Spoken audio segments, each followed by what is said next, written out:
शेवटची 12 नंबरची जी राशी आहे ही आहे मीन रास. आता मीन रास आहे ही पण गुरु महाराजांचीच राशी आहे, म्हणजे गुरुच मीन राशीचे सुद्धा राशी स्वामी आहेत.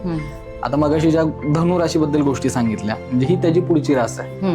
आता ज्योतिषशास्त्रामध्ये म्हणलं जातं की 12वी राशी किंवा पत्रिकेचं 12वं घर हे मोक्षाचं घर आहे. त्यामुळे ना खूप जास्त आध्यात्मिक लोक जर पाहायला मिळतील ना तुम्हाला मीन राशीतली पाहायला मिळतील.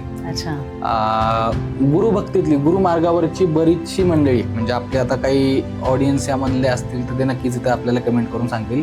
श्री स्वामी समर्थांना मानणारे लोक, गजानन महाराजांची भक्ती करणारे लोक, शिर्डीचे साईबाबांना मानणारे लोक, पुण्यातले आपले शंकर महाराजांचा मठ आहे त्यांना मानणारे लोक, म्हणजे कुठल्याही गुरु तत्वावर ज्यांचा प्रगाढ विश्वास आहे. आणि सगळ्यात ना एक ह्यांची चांगली गोष्ट आहे की आपण सर्व 12 राशी जर बोललो, सगळ्यात जास्त श्रद्धावान आणि सगळ्यात जास्त म्हणजे विश्वास जर कोणाचा असेल देवावरती तर तो मीन राशीचा आहे असं मी म्हणेन. आणि होतं कसं ना की यांचा एवढा प्रचंड विश्वास आहे, एकतर हे संवेदनशील व्यक्तिमत्व आहेत, एक भावनाप्रधान व्यक्तिमत्व आहे. दुसऱ्याच्या दुःखात त्यांना दुःख होतं, दुसऱ्याचं वेदना बघून यांच्या डोळ्यात पाणी येऊ शकतं, एखाद्याचं चांगलं झालं तर यांना आनंदही होतो. मग हे जे संवेदनशीलता आहे ना, बऱ्याच वेळेला काय होतं, हे आपल्या मोरल्स वरती कॉम्प्रोमाइज करत नाहीत, ह्यांच्या व्हॅल्यूज फार स्ट्रॉंग आहेत. जसं मी म्हणलं की आध्यात्मिकपणा, स्पिरिच्युअलिटी, थोडंसं पॉझिटिव्हनेस, ह्याकडे इन्क्लिनेशन, बिलीफ सिस्टीम खूप खूप स्ट्रॉंग आहे ह्या लोकांची.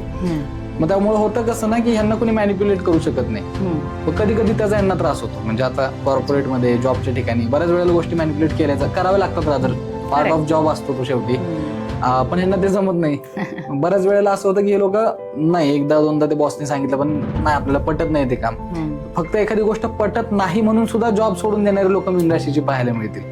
आणि ते असे तसे जॉब सोडत नाहीत. म्हणजे आजकाल एक ट्रेंड कसा आहे, किंवा रादर मी म्हणेन थोडासा एक वाईज डिसिजन लोक कसं आहे, नोटीस पिरियड 2 महिने किंवा 3 महिने, मग आधी आपण सर्चिंग करायचं, प्रॉस्पेक्टिंग, त्यातून कुठं शॉर्टलिस्ट होतोय का, म्हणजे सगळं बघून किंवा एक बॅलन्स्ड वे मध्ये करतात ना, की मला हा जॉब गेला तर मला बाबा पुढचं जॉईनिंग 1 महिन्याभरात करता येईल. ह्यांचं तसं नाही, जिथं गोष्ट खटकली जागेवरती तोंडावरती रिझाईन फेकून निघणारी जर मंडळी असते का, पण यांची पॉझिटिव्ह साईड सांगतो की तेवढा प्रचंड विश्वास त्यांचा देवावर आहे की मी तिथं जे पाऊल उचललंय हे का उचललंय की ती गोष्ट मला पटली नाही किंवा ती चुकीची करायला मला भाग पडत होतं, बरोबर, तिथून मी बॅकआउट झालोय, तर माझी काळजी त्याला आहे, तर तो बघून घेईल. म्हणजे होतं कसं, म्हणजे वेळ प्रसंगी खरंच जसं म्हणलं जातं ना की एवढा विश्वास देवावरती असला पाहिजे माणसाचा, म्हणजे संकट तुमच्यावर असावी आणि काळजी देवाला लागावी तुमची.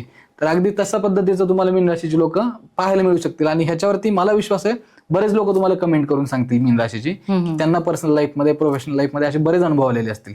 आणि ह्या लोकांवरती एक खरंच दैवी कृपा असते.